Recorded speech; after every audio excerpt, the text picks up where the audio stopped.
The following is a pre-recorded show.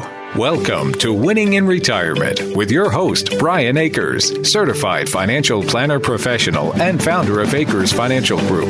Now, helping you win in your retirement, here's Brian Akers. Welcome to Winning in Retirement. This show is put on by AKERS Financial Group. I am Brian Akers, certified financial planner practitioner from AKERS Financial Group.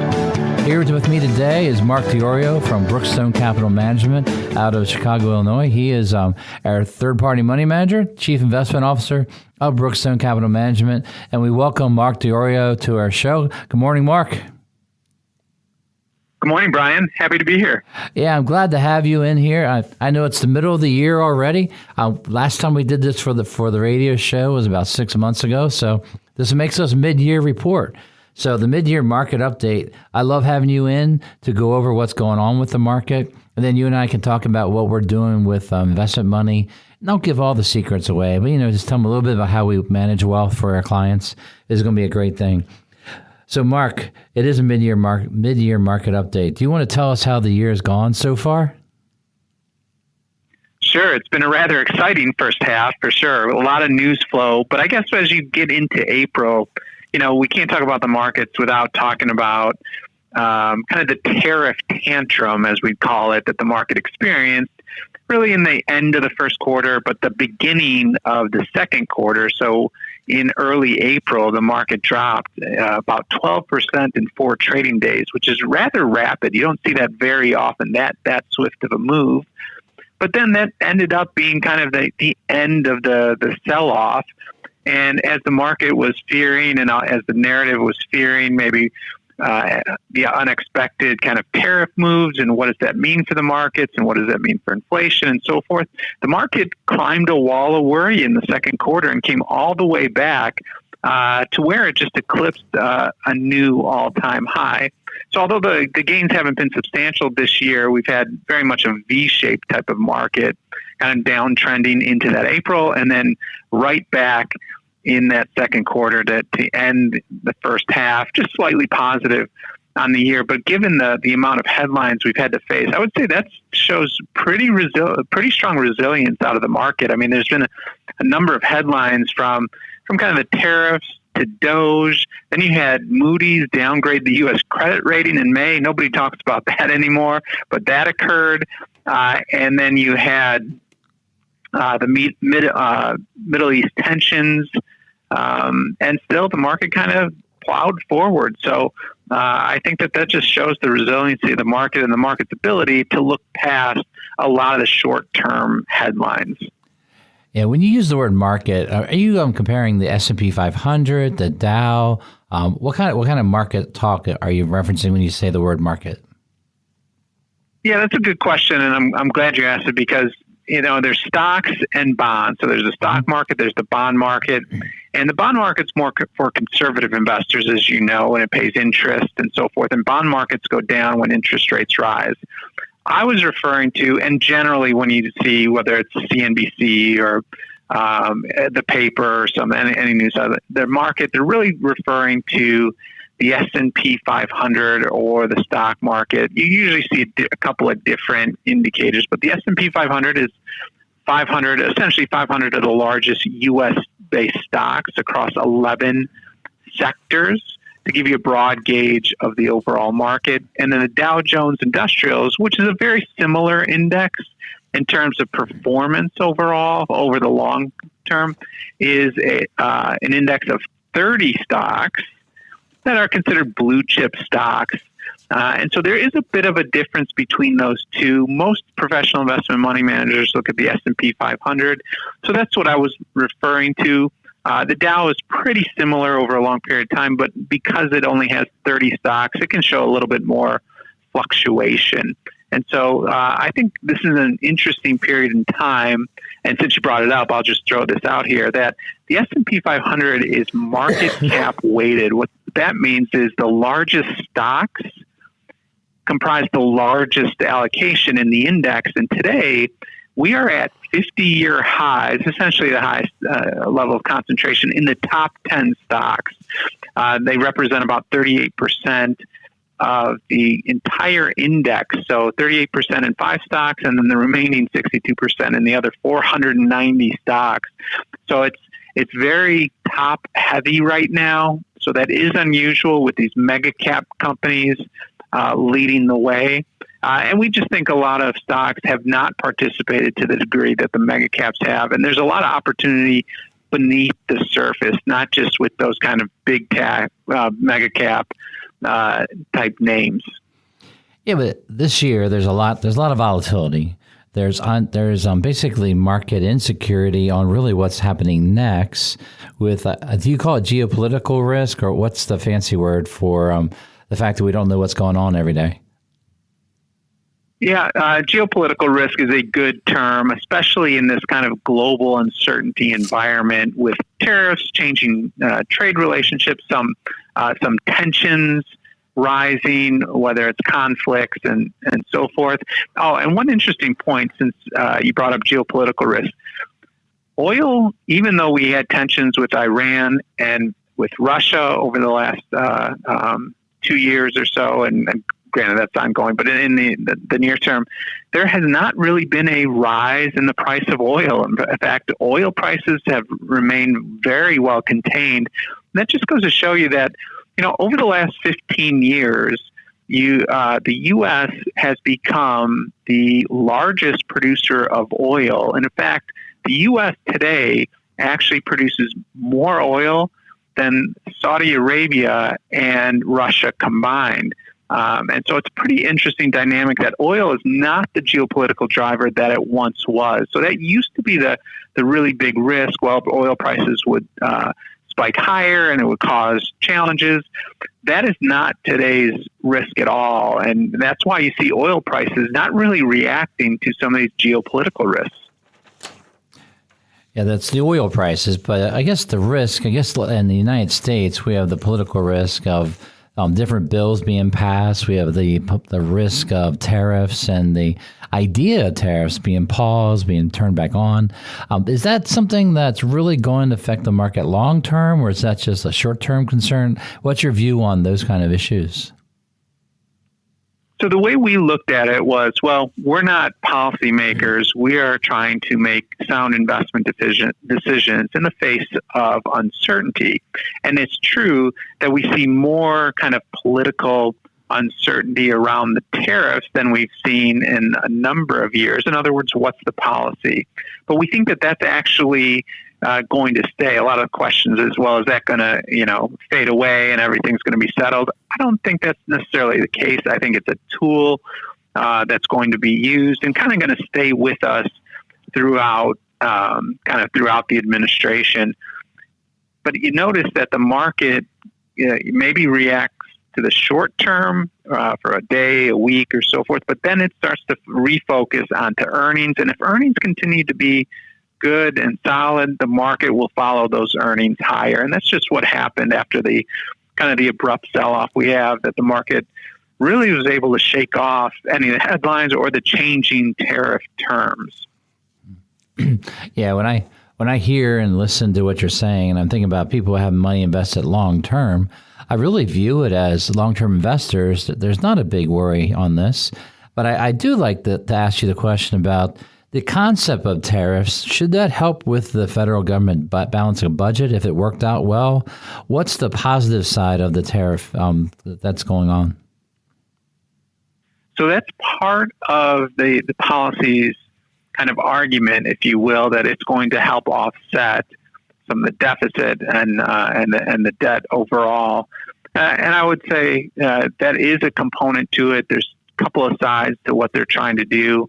And so it's a good argument. The one thing I would say was what the market was fearing was it would have an inflationary effect, where a tariff kind of acts as this one-time tax, but prices will ultimately go higher. And consumers and economists have been worried about this, but the data's come in and has shown inflation has still been pretty tame in that 2 to 3% range. So I think 2.5% plus or minus, depending on the month. That number gets updated every month. But it's really, the hard data has really shown that it's been pretty stable, which is pretty remarkable and goes to show again just how resilient not only the market is, but our dynamic economy is as well to handle these changes and make adjustments. That's really unlike most economies in the world. I agree with that. The issue that I've seen this year is that there's been this flight right back into those mega cap stocks and over-concentration of this gain or the recovery this year to be just in those stocks. So the broad market dividend-paying stocks, those seem to have been negative year to date and really suffering. Is that what you've been seeing? Yeah, definitely. And so I think that leaves still an opportunity when we say new highs at the market index, but it's not just a stock market, it's a market of stocks, and some stocks such as dividend payers, consistent businesses, profitable, that like to share a percent of the profits with the shareholders, and investors get not only potential stock appreciation, but also that dividend income coming in, which I think is a really good benefit, especially over time as that dividend grows, income stream grows as profits increase. But those have been just kind of out of favor, and that happens from time to time. That dividend investing doesn't go out of style; it goes out of favor. In other words, it's a long-term, time-tested approach to investing that does work over time. But during these growth-led or kind of these bounces with kind of the mega-cap tech stocks, for example, it doesn't perform as good. And usually it picks up relative performance during the declining market because usually those stocks don't decline as much during a more challenging period. So, yeah, I've definitely seen that, but that leaves the door wide open to allocate to that area to find a lot of good values. Yeah, so Mark Diorio, we've been covering the mid-year market update. I really appreciate him coming in. This is our first quarter. We got him with the whole hour of our Winning in Retirement radio show. Now, AKERS Financial Group, we're local. We're independent. We don't report to a big company on Wall Street. We report to you. We have offices in Lutherville, Forest Hill. We meet clients all around Mid-Atlantic region, all around the country, and even a few around the world. It's so easy to begin winning in retirement. Just give us a call and schedule your free meeting with one of our team of advisors by calling 833-WIN-RETIRE. That's 833-WINRETIRE. We'll give you a call on Monday to schedule your free in-person meeting. Go to AKERSFinancialGroup.com or call us at 833-946-7384 to start planning for your retirement now. When will the Dow reach 50,000? We'll talk about that when we return. You're listening to a pre-recorded show. Welcome back to Winning in Retirement. Call 833-WIN-RETIRE now to schedule a visit with Brian and his team and begin winning in retirement. Once again, here's Brian Akers. Welcome back to Winning in Retirement. I am Brian Akers, president and founder of AKERS Financial Group, certified financial planner practitioner from AKERS Financial Group. And I get to head the team of people at AKERS Financial Group, and that's a great honor. But even better honors got to be having Mark Diorio from Brookstone Capital Management come in and give the market report. Is that right, Mark? It is. I mean, you've been waiting all 6 months, right, just to talk with us about the markets. You've done a great job for our company over the years of helping us manage money for our clients. So at AKERS Financial Group, we're investment advisor representatives on our company called Arcadios Wealth. And then through that, we're able to have a third-party money manager, and we have this relationship with Brookstone Capital Management, which Mark Diorio is the head of that. You're the chief investment officer. Is that correct, Mark?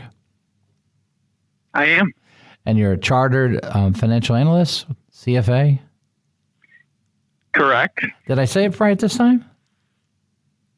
Yep, chartered financial analyst. Right, and for those that don't know, it's a series of tests that you take and get, and earn. And then they keep you up on CE credits every year too, right? Yes, correct. What kind of stuff do you study when you do your CE credits for the CFA? Well, usually it's really updating knowledge banks and any updated changes and forward thinking or the latest insights or latest research. Yeah, to make sure you're on top of kind of the latest thinking, research, and tools available for practitioners. Which is your normal day-to-day work for us, right? Now, at Brookstone, a lot of research. At Brookstone, you guys are managing how much money currently? $11 billion in assets under management. Congratulations, $11 billion. That's incredible. We love being a small piece of that, and we do appreciate you taking your time to talk to all our listeners on the show and all of our clients. And we do thank you for all the other events you help us with our clients during the years on education.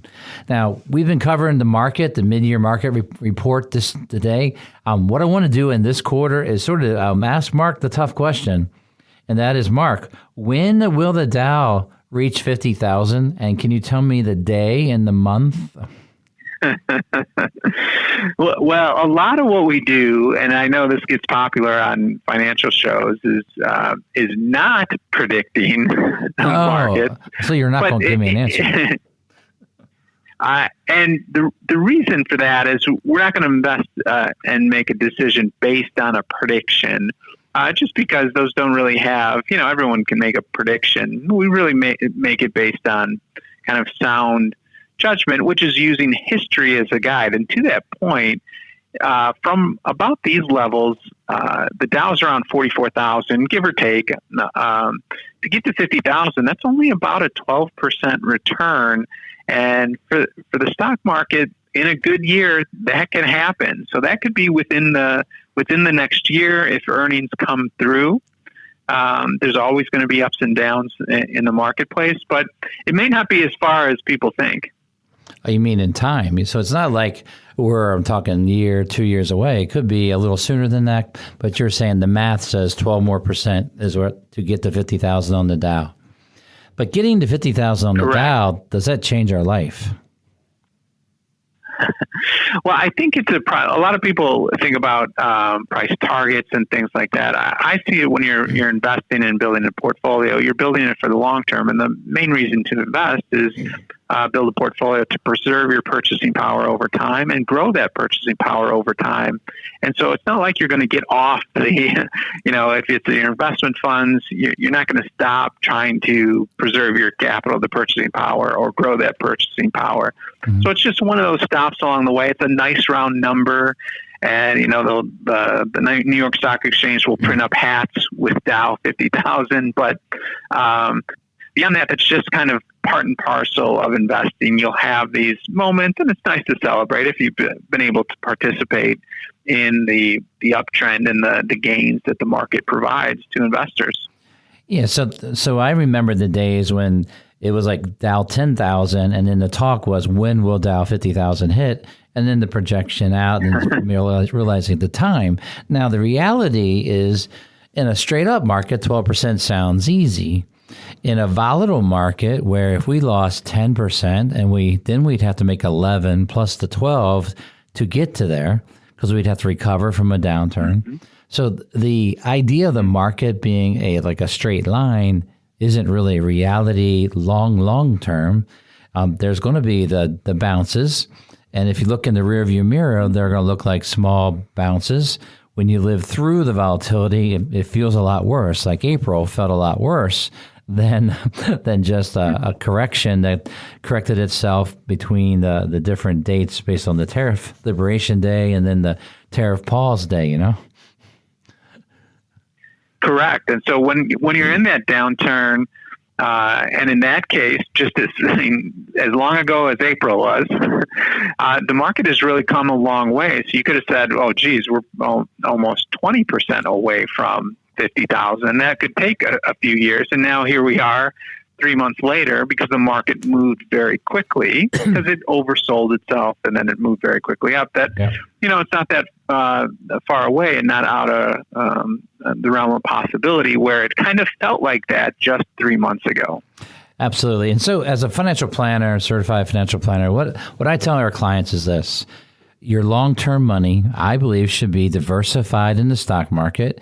It needs to be invested actively. It needs to be invested in a way to grow and keep up over time, to make sure we beat inflation, so that we can have a growth rate to get this money to where we need it to be able to provide for ourselves and our family in the future. And so the concept of Dow 50, Dow 100,000 is the concept of a positive market trend over the long term. And so I believe that the fundamentals of the U.S. stocks, the U.S. economy, are very, very good especially long term. But the short term, there's going to be some good days and bad days. There's going to be some change of policy that causes things to go down. There's going to be a war or sanctions or these things that occur that make the market volatile. But truly long-term money, a good place to be is the stock market. How do you feel about that, Mark? Yeah, definitely. So if you look at the price changes and kind of the appreciation, whether it's been in housing or cars or education or healthcare, all those costs have risen over time. And despite, even if you look back over the last 20 years or so, despite going through a global financial crisis, a COVID pandemic, and any number of kind of shorter term hiccups, the market and equities in general have outpaced inflation, and inflation at those higher levels, areas where it even outpaced the overall inflation rate, has done that with bumps along the way. And so having that as a piece of the portfolio makes a lot of sense. And maybe to getting to your point, Brian, that it's not the only thing that comprises an entire portfolio. You want a diversified portfolio consistent with your risk profile. And I think that you and your firm do a great job with that, Brian. Well, we've been trying to build diversification, not trying to guess the markets, but, have that downside protection for the worst case scenarios, manage money based on what the client needs it to do. So we adjust our risks through core and satellite portfolios and design our protected side so that we have money that we can rely on for that couple years so that the market money can stay in the market. And I believe it works very, very well. It has for all the years that we've been doing this. So I enjoy the idea of market. I love being in stocks. I love making the money for clients, but I also like to preserve the wealth for the clients. And that's what winning in retirement becomes all about. Now, what's neat when the people are listening to the market, sometimes you're like, oh, what's the hot stuff? What can I buy? Come on, tell me the secrets. And my secret is wealth is built over time. Getting rich quick is something everybody wants, but wealthy is a concept of you can become wealthy over time. You just need time. And the question is how wealthy and how much time do you got? Yeah. And speaking to those hot stocks and things, those don't always last. Even in the last several years, you could look at a name like Peloton was a very hot stock in the market. And then, it came all the way back to substantial declines. Beyond Meat at one point. Right. So a couple of fun names just looking at the past. Those aren't portfolios. Those are ideas and fun kind of story stocks and get the zeitgeist at any moment in time. But that happens in all markets, that there'll be some darling or whatever, but then they get off the news and you don't see what's happened afterwards. Building a portfolio is much more about building a sound foundation to protect against a lot of unknowns and to get you through a lot of different market environments, outpacing inflation over time, preserving that purchasing power and growing that purchasing power.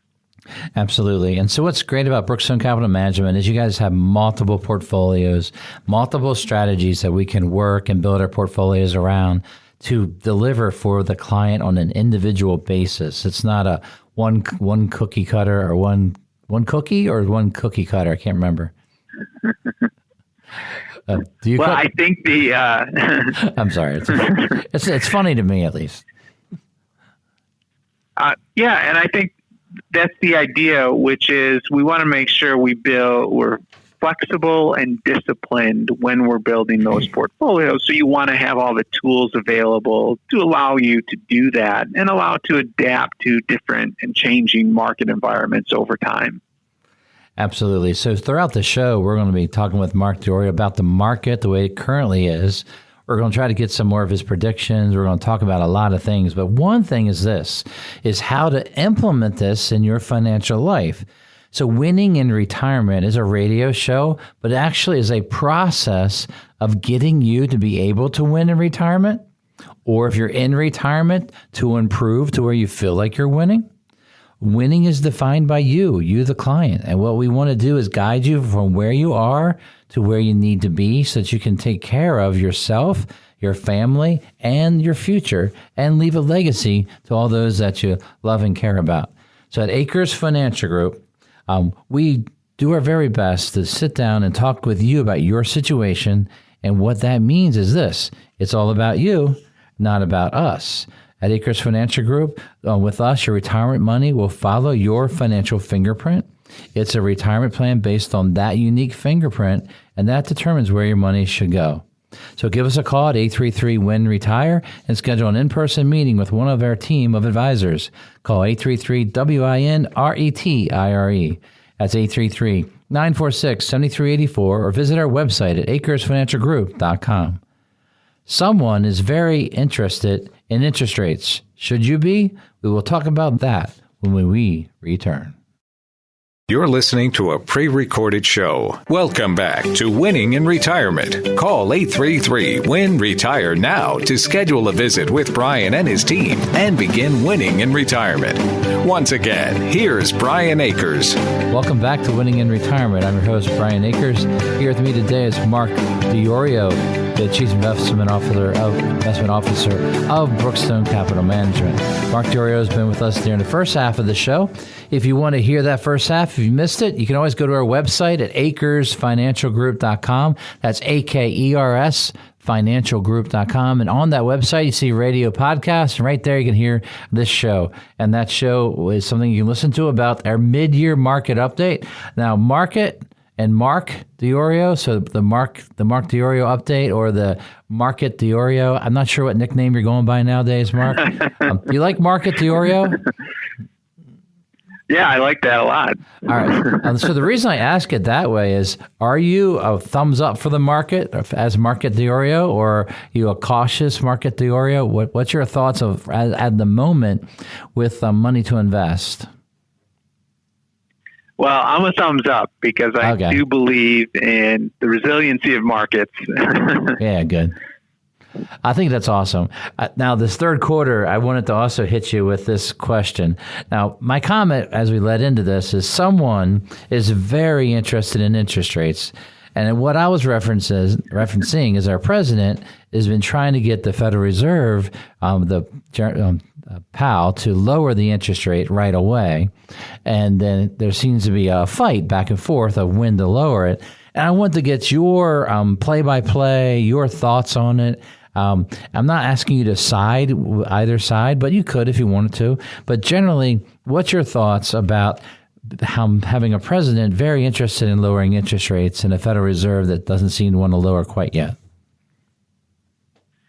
Well, so the Federal Reserve and the chairman is Jerome Powell, and so he's been in the news, and that's gone back and forth with President Trump. And President Trump does want lower interest rates, but he's not alone as far as presidents are concerned. Presidents usually want lower interest rates because it helps support the economy, because no administration really wants a recession on their watch. And so what the Federal Reserve does when they say they set interest rates, they set what's called the Fed funds rate, which is the overnight rate that banks lend to each other at. So when they raise those rates, they are sending kind of a signal to the markets that short-term rates, and then through the banking channel, banks will set the rates, both the savings account rate, let's say, and the borrowing rate for any borrowers. So if they raise that rate, they increase those rates. But they do that because of a dual mandate they have. They're responding to either one of two things. So one part of the dual mandate is to promote policies that encourage full employment. And by rule of thumb, that generally means a 5% unemployment rate. And then the second part of their mandate is to promote policies that encourage stable inflation or stable prices, which as a rule of thumb means about a 2 to 3% inflation rate. So if inflation is running above that, they would raise interest rates to try to slow down the economy, and which would help get inflation down. And that's why they raised rates in 2022 as we had that breakout in inflation. And prior to that, they had lowered interest rates because we had a spike in unemployment during the COVID pandemic and the shutdown and so forth. So they lowered rates to try to support and revive the markets and get employment back into a line. And then after that, it was the inflation issue, so they raised rates. Now we're in an environment where we're past kind of that peak inflation. Inflation's been in that 2 to 3% range. And now I think from President Trump's side, he's saying part of my agenda was to get the debt and deficit, at least those costs, under control.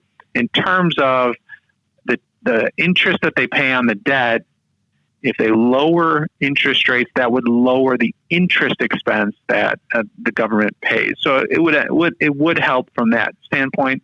But the Federal Reserve Chairman and the Federal Reserve Board is saying, well, we have to maintain kind of these dual policy effects. If we lower interest rates, that could cause a spike back up in inflation too soon, and we're not sure what the outcome of the tariffs and the impact of the tariffs is just yet. So I think you have a little bit of a standoff here. The market does expect there's kind of the Fed funds expectations curve, they call it in investment markets. And they do expect the Fed to cut rates at least one time in the third quarter, another time in the fourth quarter, and then keep doing that into next year, basically a 0.25% each of the next 6 quarters. So they are expecting that. That may change, of course, as data comes in, but that's kind of the scenario. Yeah. So when I hear you talk about the interest rates and the Federal Reserve and the balance between, I have a bunch of questions, of course. But one of them is, if the Federal Reserve would lower rates today, is that inflationary? Not necessarily. So there's a good argument on this side which says, well, if you keep rates higher and you have the amount of money that currently is in money market or savings vehicles that are earning more interest from a passive side, that actually is encouraging inflation, encouraging spending, because you're introducing new cash into accounts. And so if you were to cut rates down lower, that cash would lessen. And so you would actually lessen the discretionary spending from that side of the ledger. So I'm not necessarily in the camp that if you lower interest rates, you will stoke inflation. And because of kind of the period from 2010 basically through into 2020 or the beginning thereof, you really didn't. You had very low interest rates and you had very low inflation. So I don't think there's this direct connection in today's modern economy as there was at one time. So you don't believe that if interest rates lower, the cost of capital really goes down, and then all of a sudden there's more and more money out there, and that would get more demand and drive prices up. That wouldn't happen that fast. And then if I guess they have to be multiple rate reductions before you really see that. Is that all true or almost true? Yeah, I would agree with that. And so I think it would, the housing market is a good example. Yeah. That has been pretty steady in terms of prices, even though you have up and down with sales recently. But prices have been pretty steady. But affordability has been challenging. So lowering interest rates will increase affordability. Yep. But I don't know if it'll necessarily increase prices at this point, because prices are really tied to salaries, and so I think it'll just maybe increase the number of sales and the affordability. But I think prices have kind of risen. And then it's not a global financial crisis type event in the housing market. There's a lot of underbuilding in a lot of areas because we have kind of peak family formation time for the millennials. And so that market's much more in balance than it was previously. So interest rates will have some direct effects, but in different areas of the market. Yeah, my opinion on the housing is that if we do see some interest rates lowering, that's going to allow more people to then sell and move. And the reason I think that is that if you're locked into a great rate, 3% or lower, you just don't want to give that up. And then you don't want to give it up for double, but it starts to drop in below 6 and gets to a good range. You might say, oh, okay, I can do that now. So there comes a point where people are going to accept certain rates. I don't think rates are heading back to where they were on the mortgage rates. I don't see the rates dropping all the way down to that 3 range for who knows when, but I just don't see that. You do see some rates going down over the next year, though. I do, and I agree with your assessment as well. We have left kind of that zero interest rate world from that 2010 into 2020. Yeah, we've left that behind. That doesn't mean rates are going to get out of control. It just means we've left that behind. And so some of the recency bias, like if you saw a mortgage rate at 7 and all of a sudden now it's at 5.5, well, that looks pretty attractive and your affordability just increased. So I would be in that camp where in my life improvements can. In my life, 6% was considered a good rate. I mean, when it dropped below 3, that was like almost like free money, right? It was a great time. Now the thing, so right now we have some CD buyers and we have people in the money markets. The money market and 1-year CDs are right around the same rate. We're recommending to lock in CDs to go out 6, 12, 18 months so that you can preserve that interest rate into an interest rate that lowers possibly over the next year. So those are short-term money ideas as we talk about this. Interest rates lowering will increase bond values, right, and help bond mutual funds. Is that all fair to say? Correct. So if you lower interest rates, bond prices rise. If interest rates rise, bond prices decline. So there's an inverse correlation in terms of pricing on bonds. Mm-hmm. Yeah. As you know, I like individual bonds. I like fixed annuities. I like CDs. I'm not the biggest fan of bond mutual funds because of the volatility of the principal and the hard part to get a total return above yield. And I think that's a tough piece to try to achieve when you're trying to build a portfolio out with interest rates being volatile. I like the fact they're possibly going down. I think that's allows us to own the bond funds during this period of time. What's your thoughts? Yeah, I would agree with that. We've just been in a very challenging time for a long time now, and I think you and your team have been right about how you're allocating and looking at bonds as not maybe that return driver or easy return driver that it was in maybe the 80s and 90s where you had higher interest rates to kind of deliver that return. And today we're just not in that environment still. It's still pretty low. And there's just better alternatives out there. In other words, you can build a portfolio that has different components that lessens the risk of the portfolio without the need. Traditional finance would have told you that, well, you need bonds to lessen the risk. That's not necessarily totally true in today's world. Risk is really a balance between reward and risk when you build that portfolio. And so the bonds have been lacking a lot of, especially in the bond funds, as you mentioned. Absolutely, because our retirees, they love getting the income, but they like preserving that wealth. And part of that preserving the wealth is an understanding where risk is and if bond funds are adding risk to your portfolio. Because we want everyone to enjoy their retirement, to win in their retirement years. And that's why we offer a free consultation with our team of advisors. All you got to do is go to our website at AKERSFinancialGroup.com or call us at 833-WIN-RETIRE. That's 833-WINRETIRE. And we'll call you back on Monday to schedule a free in-person meeting. Go to AKERSFinancialGroup.com or call us at 833-946-7384 to start planning for your retirement now.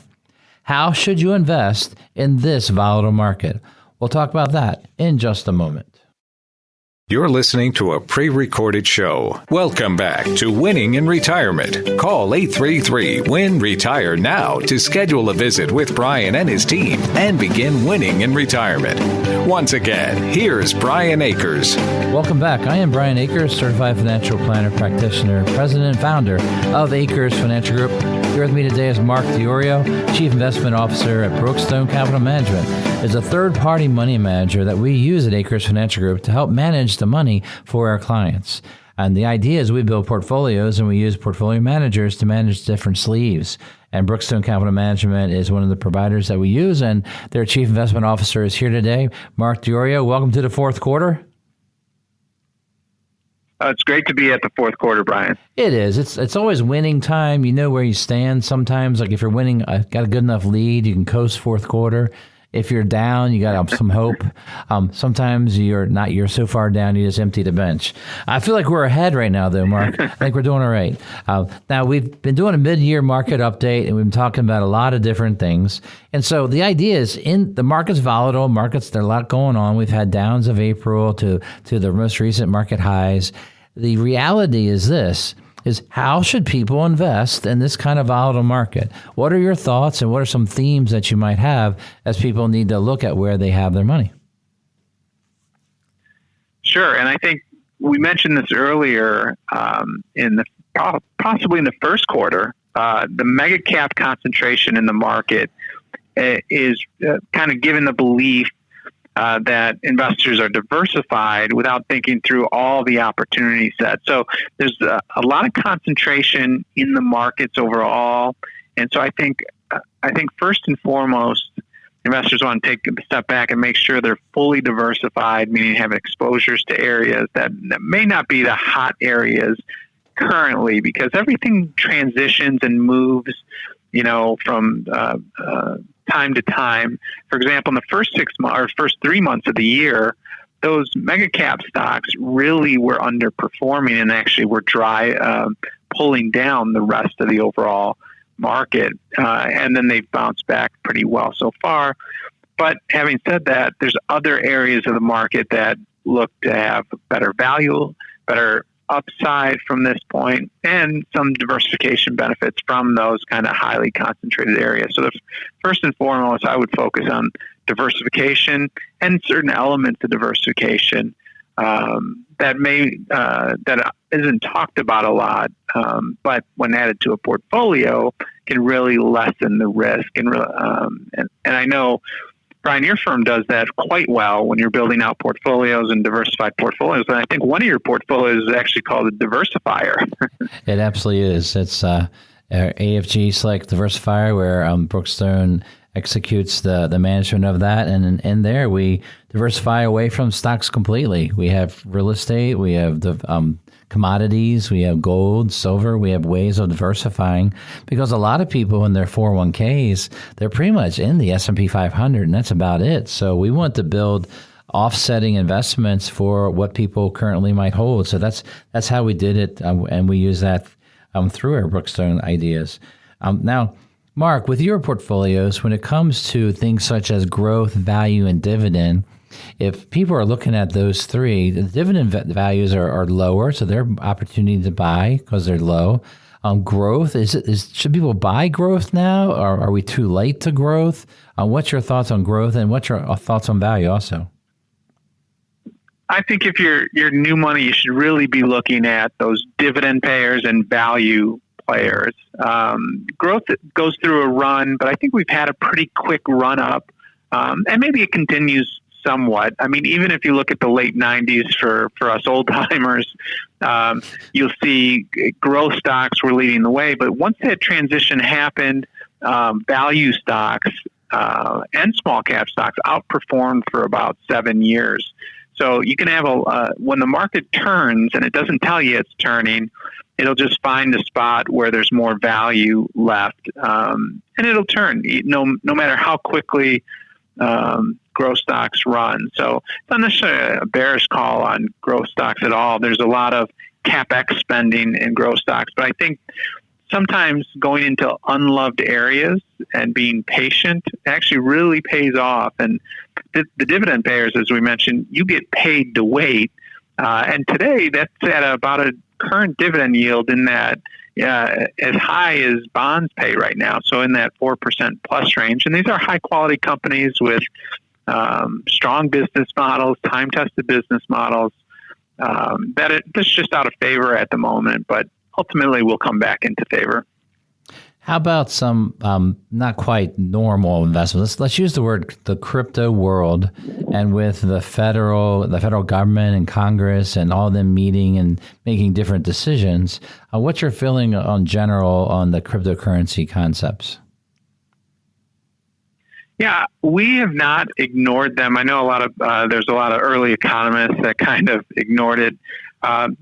This is going to be part of the landscape. So we continue to monitor the developments there. It's still a highly volatile area, and so not necessary for, it's not going to replace everything, for example, or you don't just need that, but it is an area that we've had on the radar and will continue to develop over time. There's different digital assets or cryptocurrencies and different use cases for those. And that'll come as the kind of the clarity comes about in the next, whether it's the policies that are passed or information that's provided in the market kind of coalesces around narratives of these different digital assets that I think it'll become a little bit more part of people's portfolios where appropriate, but it's part of those technological advancements. And then also going into the financial arena. And so I think it's here to stay, and we continue to monitor any developments in that area. Yeah, that makes sense. Now, the S&P 500, just generally, like you're saying at the beginning of the show, the mega caps are 38% of it now. Does that make the S&P riskier than the NASDAQ because of the way they weight it? Is there opportunities that maybe we should look at the equally weighted S&P 500? What's your thoughts on just the concept of S&P investing? Yeah, so being market cap weighted, it's good and bad. So it's good when those large caps are running and leading the way. And usually that happens during a growth-led bull market. But once we get to kind of a peak, it also goes the other way, where those stocks start to come down in relative value and the rest of the market pays off. So you mentioned equal weight. That's where all the stocks, all 500 stocks, for example, would have an equal weighting, so it wouldn't ever be concentrated in those large cap stocks. Well, right now, the valuation gap is between that methodology is very favorable for equal weight. The dividend yield is about as wide in favor of the equal weight as it has been. So there's a lot of things telling you that there's the rest of the market has a lot more value left in it than kind of the mega cap tech stocks. So those are great ways to diversify even within the S&P 500 using that equal weight approach. Yeah, sure. Yeah, so the thing is there's so much to choose from in investments and building portfolios, and I always like to invest with purpose in mind. And so with portfolio companies like yours at Brookstone Capital Management, you manage $11 billion for clients of advisors all around the country. And you've built models that are core that people should hold, that are reallocated and traded based on the need. And then you have satellites that can concentrate to the more aggressive investor, and also to the less risk, the lower the risk. And those kind of portfolios, are they the buffer portfolios? Those kind of portfolios is what you manage for the lower risk? We do. So buffer ETFs are a suite of hedged equity ETFs that allow you to participate in the upside with some levels of protection on the downside. So this is one of the great innovations, and there's been a lot of innovations over the last several years that help build portfolios with risk management really at the forefront. So this is still kind of a new concept, but we've been using it for several years and helping clients tone down their risk while still giving them that upside competitive participation. So these are really innovative vehicles that we've really liked building into portfolios. So for sure, and we think there's been a lot of use cases and a lot of action in that area, a lot of allocation in that area. Now, as we close the show out today, today's show has been a mid-year market update with Mark Diorio from Brookstone Capital Management. We've talked about a lot of different things, but I'm going to close out with this one, Mark, and that is the S&P 500 and the earnings from the corporations and the valuations. How do you feel about that as we look out to the future here? Yeah. You always hear that the market's expensive or too expensive. We don't think it's very expensive at all. Let me restate that. It's at the higher end of the valuation, but that doesn't mean it's expensive. It's at a reasonable valuation given the amount of technology stocks that are in and the change in the economy that's kind of transformed into more of a technology-based economy as opposed to a traditional industrial economy. So that can help with higher levels of valuation. But the key will be, if earnings grow, the market will continue to follow those earnings streams. If earnings decline, then we'd see the market have a pullback. Okay. Yeah, I hear volatility when you talk like that, and I like volatility to buy and to enter in, and I like investing pieces of money over time into that, especially long-term money. I like the idea of the market being high as a way of selling some to reallocate to lower risk. And I like just the idea that the opportunities that are here for the long-term investor and the short-term investor and the income investor all comes together through proper portfolio management. And that's why as advisors and planners, we bring expert managers in to come alongside with us so we can work together as teams. And we really appreciate it, Mark Diorio, and we thank you very much for your time today on the show. Thank you. Great. Thanks, Brian. I appreciate it very much. And so today's show was the mid-year market update. Check out our website at AKERSFinancialGroup.com for a lot more information about everything so that you can stay up on all the stuff that's going on at AKERS Financial Group, Winning in Retirement Radio, and everything that's going on. We want you to win in your retirement. So take advantage of the opportunity to begin planning with us at AKERS Financial Group. To schedule your free meeting with one of us, one of our team of advisors, go to our website at AKERSFinancialGroup.com. Scroll to the schedule meeting section and let us know you'd like to schedule your free meeting right there. That's AKERSFinancialGroup.com, or you can call us at 833-WIN-RETIRE. That's 833-WIN-RETIRE. We'll call you on Monday to schedule a free in-person meeting with one of our team of advisors. Start planning for your retirement now. Go to AKERSFinancialGroup.com or call us at 833-946-7384.